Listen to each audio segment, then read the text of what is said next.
AP CM Chandrababu మాట్లాడుతున్నారు. Live లో చూద్దాం. మీకు అందా చరిత్ర తెలుసు. ఇక్కడ మీరు గుర్తుపెట్టుకోవాల్సింది, ఈరోజు ఈ రాష్ట్రంలో ఉండే టీచర్స్, నేను 95లో ముఖ్యమంత్రి అయినప్పుడు పేరెంట్స్ని టీచర్స్ని ఎక్కడికి పోయినా చెప్తూ వచ్చేవాడిని. అప్పుడు నేను ఒక విజన్ ఇచ్చాను. ఆ విజన్ ఐటీ. ప్రతి ఒక్క ఇంట్లో ఒక ఐటీని చదివించండి, వాళ్ళకు బ్రహ్మాండంగా భవిష్యత్తు ఉంటుందని చెప్పా. చాలామంది అంతవరకు ఊర్లో ఉండేవాళ్ళు టౌన్స్కి వచ్చి పిల్లల్ని చదివించారు. నేను ఇంకొక మాట కూడా చెప్పాను, మీ పిల్లలకు ఎంత డబ్బులు ఇస్తారు, ఎంత ఆస్తి ఇస్తారనే ముఖ్యం కాదు, మీరు బాగా చదివిస్తే మీరు ఊహించిన దానికంటే ఎక్కువ సంపాదించే శక్తి వాళ్ళకు వస్తుంది. అది తెలివితేటల వల్ల, నాలెడ్జ్ వల్ల, చదువు వల్ల వస్తుంది చెప్పేవాడిని.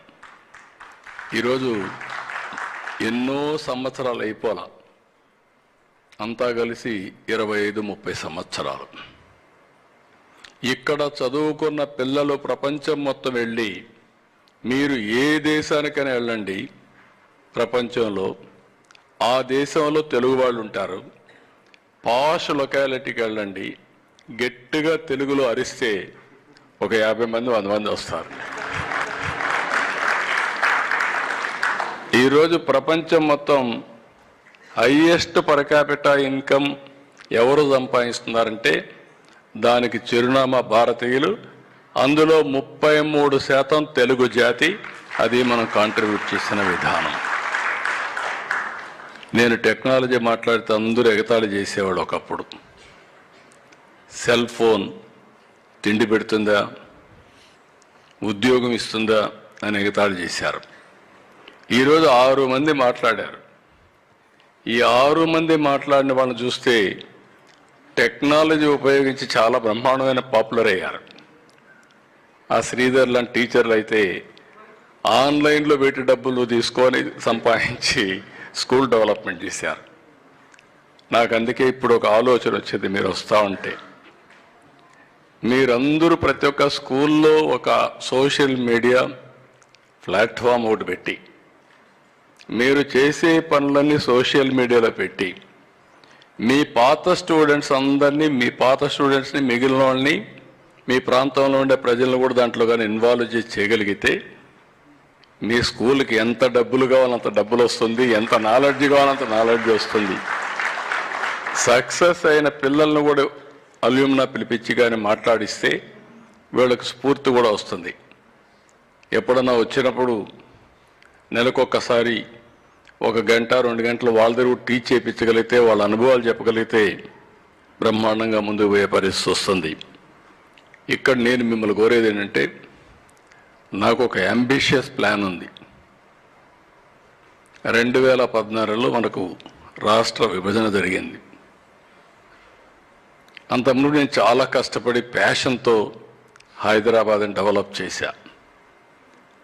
ఇప్పుడు హైదరాబాద్ వల్ల Telangana number 1 economy, highest per capita in the country Telangana, most liveable city in the country Hyderabad నగరం.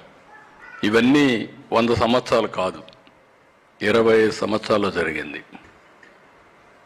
నేను 14-19లో కష్టపడ్డా, అన్నీ చేశా. కొన్ని కారణాలతో నేను అనుకున్న విధంగా మిమ్మల్ని రీచ్ కాలేకపోవచ్చు, రాజకీయం చేయకపోవచ్చు. నేను రాజకీయం చేసినంత వరకు నేను గెలుస్తూ వచ్చా. రాజకీయాలు కూడా నేను చేయాలి. అప్పుడే మళ్ళీ ఒక పబ్లిక్ పాలసీ వల్ల తెలుగు వారిని ప్రపంచం మొత్తం హైయెస్ట్ పర్ క్యాపిటల్ ఇన్కమ్ వచ్చిందంటే, ఒక Telangana highest per capital income most liveable city అయిందంటే ప్రజలు నాకు అవకాశం ఇచ్చారు. 9 సంవత్సరాలు ఉన్నాను. నేను తీసుకున్న నిర్ణయాలన్నీ ప్రజా జీవితాల్లో మార్పులు వచ్చాయి. 1924 విభజన కంటే ఎక్కువ నష్టం జరిగింది మనకు. నేను I don't want to go to further details. కానీ 24లో మీరు కానీ ప్రజలు కానీ ఒక నమ్మకం పెట్టుకున్నారు. మేము ఎన్డీఏగా వస్తే 94% స్ట్రైక్ రేట్ ఇచ్చి గెలిపించిన సంఘటన నా జీవితంలో ఎప్పుడూ మర్చిపోలేను. మా నాయకుడు ఎన్టీ రామారావు గారు స్ట్రాంగ్గా ఉన్నప్పటికి కూడా 94లో పెద్ద వేవ్ ఉన్నప్పటికి కూడా 26 గెలిచాం. మేము 26 ఓడిపోయాం. అంటే నిన్న 11 సీట్లు అపోజిషన్కి వచ్చాయి. అప్పట్లో 26 సీట్లు వచ్చాయి వాళ్ళకు. అప్పుడు కూడా ఇంత స్వీప్ రాలేదు. అలాంటిది వచ్చింది. అయితే ఈరోజు నా ఆలోచన ఏంటంటే, ప్రధానమంత్రి గారు నిన్న కూడా మీరు చూశారు, జిఎస్టీ రిఫార్మ్స్ తీసుకొచ్చారు. 18% ట్యాక్సేషన్కి వచ్చింది. 91లో ఆర్థిక సంస్కరణలు వచ్చాయి. 95లో ఐటీ రెవల్యూషన్ వచ్చింది. దాన్ని మనం అడ్వాంటేజ్ తీసుకున్నాం. ఆ తర్వాత మనకు డెమోగ్రఫిక్ డివిడెంట్ అడ్వాంటేజ్ వచ్చింది. సౌత్ ఇండియా ఇప్పుడు డిమినిష్ అవుతాం, మనం తగ్గుతూ వస్తూ ఉంది. అందుకే నేను ఇప్పుడు పాపులేషన్ మేనేజ్మెంట్ కూడా చెప్పాను. మీరు టీచర్స్ కాబట్టి మీకు ఐడియా ఉంటుంది.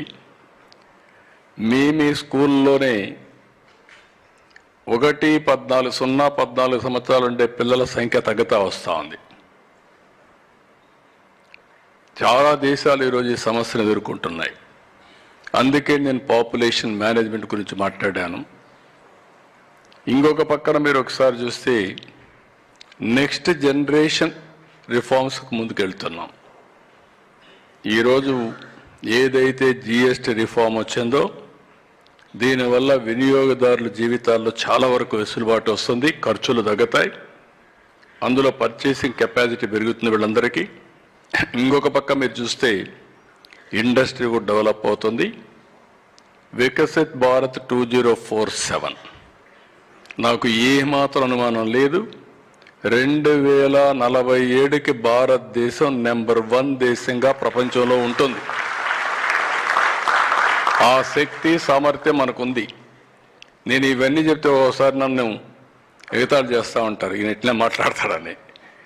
కానీ మనం మాట్లాడి కన్విన్స్ చేయకపోతే ప్రజల్ని మనం నష్టపోతాం, మన పిల్లలు నష్టపోతారు. భారతదేశం నెంబర్ 1గా ఉంటే నా ఆలోచన ఒకటే, ఈరోజు మీరందరూ నాకు సహకరించాల్సిన అవసరం ఉంది. ప్రపంచంలో తెలుగు జాతి నెంబర్ 1గా ఉండాలని నా సంకల్పం, నా ఆలోచన, నా పట్టుదల కూడా. భారతదేశంలో ఆంధ్రప్రదేశ్ నెంబర్ 1 రాష్ట్రంగా ఉండాలి. ఈ రెండు జరగాలంటే మీ చేతల్లో ఉందని మరొక్కసారి మిమ్మల్ని అందరినీ విజ్ఞప్తి చేస్తున్నా. ఎక్కడో కాదు. ఆ రోజు ఒక సంకల్పం చేశాం, 25 ఏళ్ళు సాధించాం. ఈరోజు 2025, 2047, 22 సంవత్సరాలు మనందరం దృష్టి పెట్టి చేయగలిగితే ఇది సాధ్యం అవుతుంది. నా జీవితంలో చాలా మార్పులు చూశాను. మీరు ఒకసారి చూస్తే ఒకప్పుడు ఎడ్యుకేషన్లో గవర్నమెంట్ స్కూల్స్ ఉండేటివి కాదు. నేను 3 కిలోమీటర్లు, ఎవ్రీ 1 కిలోమీటర్కి ఎలిమెంటరీ స్కూల్, 3 కిలోమీటర్లకు అప్పర్ ప్రైమరీ స్కూల్, 5 కిలోమీటర్లో హై స్కూల్, ఎవ్రీ మండలం junior engineering college, every revenue డివిజన్కి ఒక ఇంజనీరింగ్ కాలేజ్, ఎవ్రీ జిల్లాకు ఒక మెడికల్ కాలేజీని ఫస్ట్ టైం భారతదేశంలో తీసుకొచ్చాం. ఆ తర్వాత నెంబర్ ఆఫ్ కాలేజెస్ ప్రమోట్ చేశాం. నాకు బాగా జ్ఞాపకం, రంగారెడ్డి జిల్లా మొత్తం 20 హై స్కూల్స్ ఉండేటే కాదు. ఈ అభివృద్ధి వల్ల రంగారెడ్డి జిల్లాలో 200 ఇంజనీరింగ్ కాలేజీలు వచ్చాయి over a period of time. దాంతో ఈరోజు ఆ జిల్లా బ్రహ్మాండంగా దేశంలో హైయెస్ట్ పర్ క్యాపిటల్ ఇన్కమ్ దేనికి ఎక్కడుందంటే నాట్ ముంబై, నాట్ ఢిల్లీ, రంగారెడ్డి జిల్లాలో ఉందంటే that is the power of education. ఈ రెండే కాకుండా ఈరోజు ఇంకొక పక్క మీరు చూస్తే ఇప్పుడే మినిస్టర్ గారు రైట్లీ మెన్షన్, మీ ఎడ్యుకేషన్ మినిస్టర్ గారు ఒక మాట మాట్లాడారు, డిఎస్సి. నేను ఎప్పుడు కూడా ఏ డిపార్ట్మెంట్లైనా డిలే చేస్తాను కానీ ఎడ్యుకేషన్లో మాత్రం రిక్రూట్మెంట్ ఎప్పుడూ నేను డిలే చేయలే. అందుకే 14 డిఎస్సీలు నిర్వహించాను. మొన్న కూడా మొదటి సంతకం మెగా డిఎస్సికి పెడితే ఎక్కడా చిన్న పొరపాటు లేకుండా సమర్థవంతంగా నిర్వహించిన ఎడ్యుకేషన్ డిపార్ట్మెంట్ని మంత్రిని మనస్ఫూర్తిగా అభినందిస్తున్నా, కంగ్రాచులేషన్ తెలియజేస్తున్నా.